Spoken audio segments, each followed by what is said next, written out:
Hey guys, thanks for tuning in. This is Ask the Cyber Pro, where we detail the career journeys of diversity candidates in cybersecurity. Today we have Christina Cruz, and she has a very interesting background. She transitioned from a career in financial audit to cybersecurity. Thanks for coming on. How you doing, Christina? I'm good. How are you? Nice to be here. Doing very well. Glad to have our first lady on the show. So, I really appreciate it. And I think some folks are going I'm representing for the women out there. Yep. Thank you. So, can you just start with, your background and, how you got your career started? When did cybersecurity come on your radar as a career choice? Yes, happy to share. So it's interesting, journey. I actually I went to college and got a degree in accounting. Actually went to Rutgers in New Jersey, so shout out to RU. Me too. Yeah, go Knights. So I knew back then I was going to be working in the auditing field. Had a passion at that point. Got a job with a small accounting firm that had one primary client, owned different businesses. So I started off my career with doing financial audits across their portfolio of companies. And what I loved about it at that time was you really got to understand the business, understand the inner workings of how they make money, the processes in all the different areas that you typically would see in a business, right? Marketing and human resources and sales. And so I did that for about six, 7 years. And then because we were working with one primary client, we actually wound up going into their internal audit department. So I kind of changed there I was doing internal audits for same owners, just different corporate structure. Mm-hmm. Continued on doing internal audits and also started doing operational assessments as well.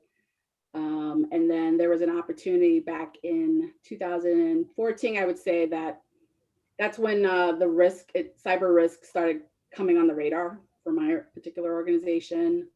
And there was an opportunity to stand up a cyber function for my organization. They actually hired a consulting firm to come and do an assessment, see where we were from a maturity perspective. And the recommendation was to build a corporate function and actually tap into the resources in the audit department, because that was the department that had an enterprise view of risk. And they were looking for 4 positions. At the time, I was wondering, to myself, do I really want to do this? I thought I was going to stick with auditing and that was going to be my career, and that was the end of that. But something was intriguing about the area. I started looking into it more. And what sealed the deal for me was I actually went to a conference in Vegas for ISSACA. They typically have like the CSX training conference around cyber and all topics. And I went to that conference, I remember vividly. And when I came back, I said, this is for me. I'm all in. So I actually had an opportunity to start with building a governance, risk, and compliance function for my organization. I did that for about 3 to 4 years. And I learned a tremendous amount. I had to upskill because I did not come with a cyber background, but I came with a very heavy risk management background, as well as auditing background and compliance background. So I trained up for the role. Then went on to another opportunity to build a PMO function for our department, because the complexity of our initiatives were pretty big in terms of we have 10 different operating companies, all in different industries, all with different risk levels, different tech stacks. And we really had a need to start to, wrangle the cats in order to execute, projects and initiatives. So I went on to build that as well.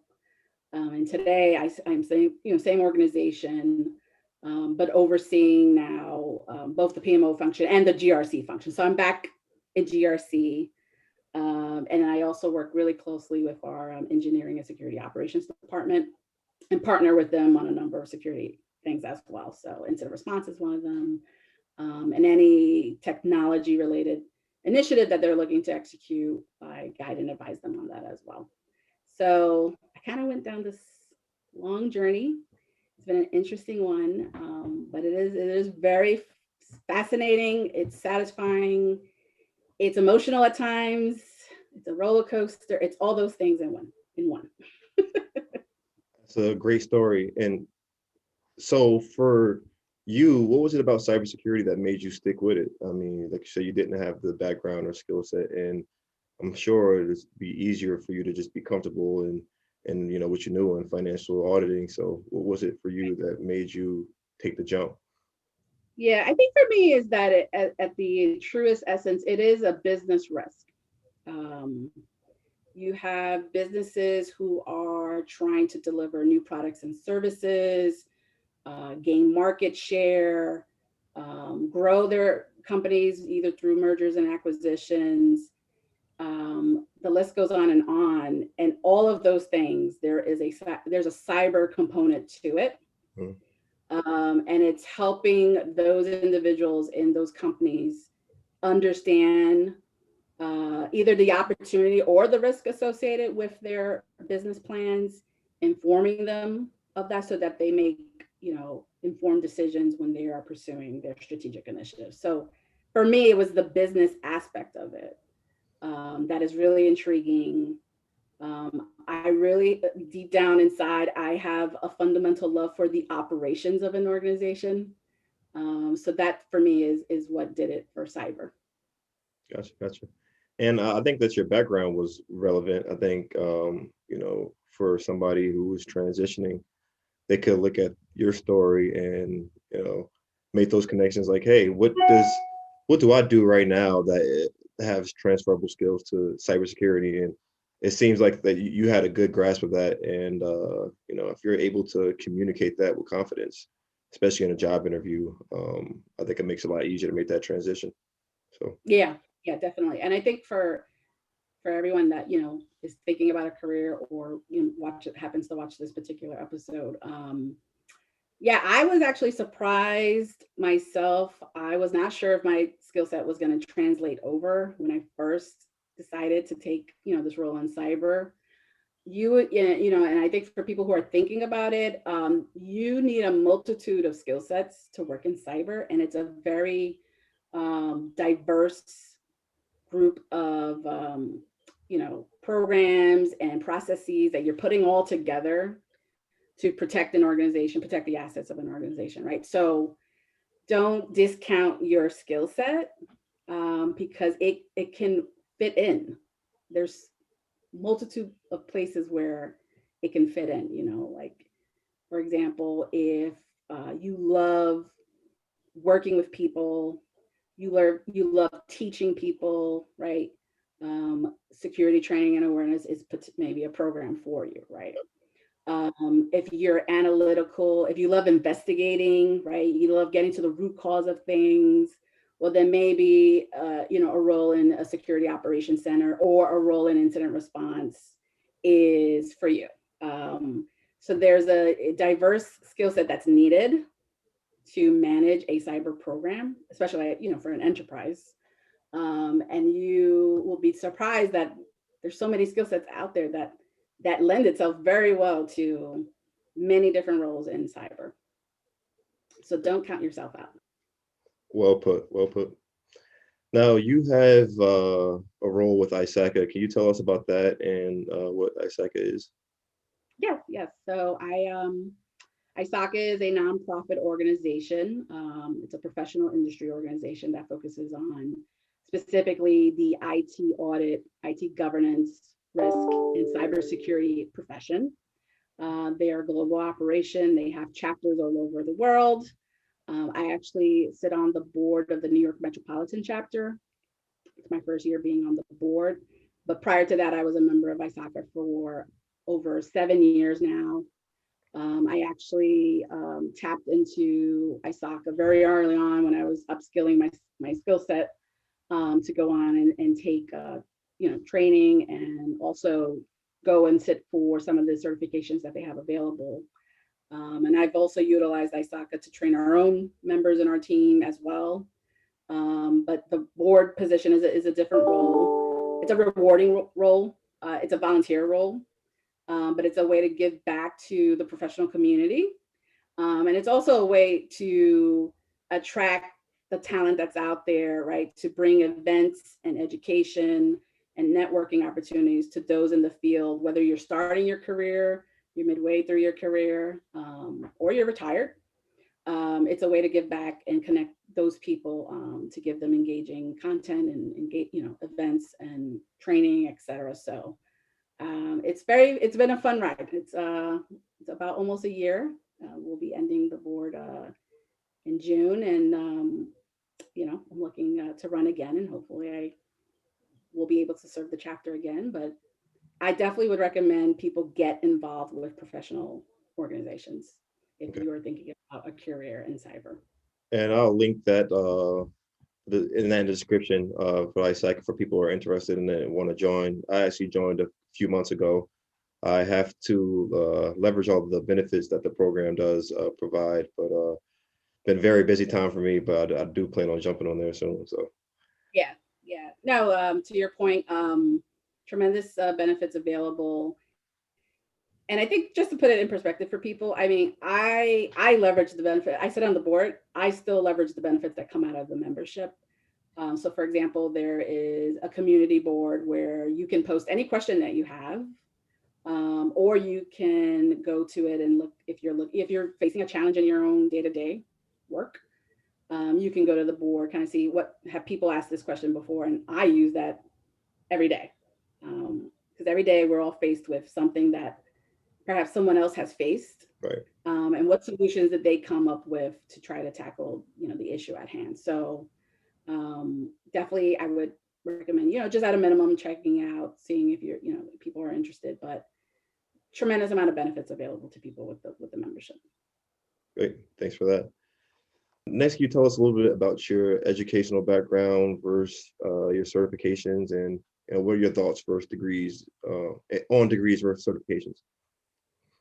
Yeah. So when I graduated, there was no such thing as a degree in cybersecurity. I actually think that is a great path going forward for people, that you can get versed in the industry itself, what's needed today. In terms of certifications, I think there's a place for them, but it all depends on a couple different factors. It really depends on what role you're looking for. It also depends on your employer or who you're looking to be employed by, if there's a need for you to have a certification or not. Is every role in cyber, is it necessary to have a certification role? No, not always, right? Sometimes experience can trump the certification. Especially, I would say, especially in the technical areas of cyber, people who have the experience with working in a security operations center, working on incidents, might not necessarily need the certification, right, to fill the role. And I personally recognize that, and I value that there needs to be a balance. It all depends on what the needs are of the organization. But I do think where certifications can help people, and it all depends on, like I said, your role and what you're looking to do, is at a minimum, it helps you keep abreast of what's changing in the landscape, right? What new trends are happening from a technology perspective, from a regulation perspective, from a leading practices perspective. So it helps you maintain that level of knowledge, having a certification. And I think that's very valuable. I mean, you bring something to the table in an organization when you are versed in, I know right now that the federal government is talking about a federal level, data privacy regulation versus, state privacy regulations. I know that this trend is coming up, right? Emerging technologies, artificial intelligence, and blockchain. And that helps you, get a seat at the table, right? Because you're keeping abreast with what's changing in the world that's going to have an impact on your company, whether from a business perspective or from a cyber perspective or from a regulatory perspective. So there's value to having the certification, and at a minimum, it keeps you up to date with what's going on in current. But I also recognize you don't necessarily need it for every role that's out there in cyber either. And experience does come into play for some roles. And if it's a make or break deal, sometimes experience should trump over the certification. So what if you have no experience, you don't have a background in cybersecurity, or a degree in cybersecurity? What would you rather do if you had nothing?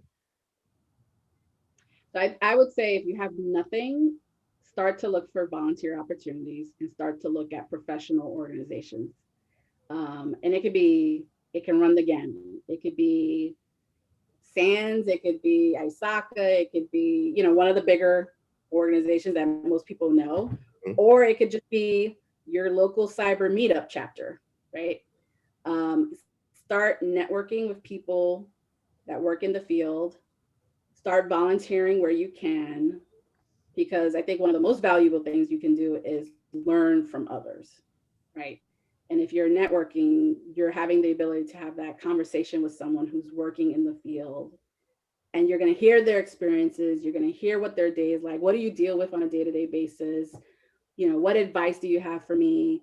And that can get you in the door somewhere.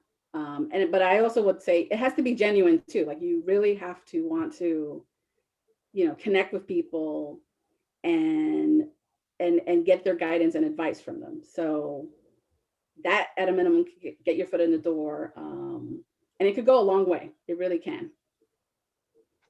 Great, great. You kind of answered the question right there I had for you. What advice did you have for folks trying to break into cybersecurity? I think that the networking piece is the most important piece, and like you're saying, the organizations, the chapters, and talking to folks, engaging. It's also a marketing job, and when people see you visibly looking for help, you're top of mind when they have opportunities. So I strongly agree with that statement there. Yeah, definitely. Yeah, and like I said, we're all facing the same problem. So talking to people about the problems they're facing and how do they tackle them and what solutions do they come up with and what didn't work and what did work and what recommendations do they have from a technology perspective, from a people perspective, right? Those are all the things that are going to help you with your own day-to-day, responsibilities. And you can leverage your network, right, to help you with that. And I do that every day. I contact people that I know in my network. Listen, this is what's going on in my company. Here's what I'm trying to figure out. Have you faced a similar situation? What's worked for you? We're looking at this technology. Do you have experience with it? What's the pros and cons of it? I mean, I'm literally tapping into my network all the time. And that's a lot of value, right? Brings a lot of value. So highly, highly recommend that. Well, last question for you is, have you ever dealt with imposter syndrome? And if so, how do you cope with that? Yeah, I mean, I've personally, I haven't dealt with it, but I know I know the feeling of it. I think it's interesting, like I said, I only been working in the industry now, maybe 5 years tops. And when I guess when I first started, you kind of get a vibe like people are like, who, what does she know? And she doesn't work in, she's not in the trenches of, our SOC, and what does she know? And Right. da, da, da, da. And I got some of that, whether it was it wasn't verbalized, but you pick up on cues and you kind of know what especially when you're working for a while with people, you kind of know like, this person's kind of thinking this way and all that. And so with that being said, all I could say is I think you just have to be confident in what you bring to the table and value what you bring to the table. Don't get me wrong, it took me a long time to get there. It's not like when I first started my career, I was like all confident in everything I did. Right. And it took me a long time to get there. And you will get there in your career, right? That kind of stuff just it bounces right off of you because you know what you bring to the table, you know what value you bring. And if people are doubting it, if people are questioning it, that's okay. because that's what makes the world go round. But you know that, listen, I'm just giving you a different perspective, and you can take it, you can leave it, you do what you want with it. But people need to hear different perspectives, because that's what's interesting about cyber. There is no one solution to these problems. It's multifaceted, it's complex, and it requires diverse perspectives from different people that have worked in different areas, whether it's in cyber or not. So, my advice is really start to think about your skill set, and take value of what you're bringing you're coming with a diverse, different perspective because of your journey. Everyone has their own journey, and everyone has a unique story to to their journey. And that's what brings the value, right? In trying to tackle these challenges. That is a great answer. Usually everybody says that they do deal with some type of imposter syndrome, but it sounds like you proactively deal with it by just knowing what your worth is, and the value in your diversity. I never heard somebody put it like that, but that's a great answer. So yeah, and I also feel like a little bit, because I grew up from Brooklyn, I feel like that also kind of a little bit comes into play. Cool. Just Right. Well, thank you very much, Christina. I really appreciate the time today. I think that a lot of people can learn from your experience, and I hope that they do. And if they want to reach out to you, would LinkedIn be okay? Yeah, LinkedIn is fine. By all means, feel free to reach out to me. I really, truly value diversity and inclusion. I think you're doing great work in what you're doing, right? Bringing this to the forefront, bringing people with different, diverse perspectives to the channel for you viewers to watch. I want to make sure that we encourage people of color to go and pursue careers in, whether it's cyber or technology, IT, whatever the case may be. Know your worth, and you have a place. You have a place here. So it's not going to be easy, believe me. I know. But you have a place. Look for the champions in your career. You will have champions, and don't discount who your champions are going to be. You'll be surprised sometimes of who they wind up being for you. So look for those people to help you throughout your career. But by all means, I think, kudos to you for doing the work that you're doing. Thank you very much. I appreciate it. Thank you. Have a good one. All right. Thanks. Thank you.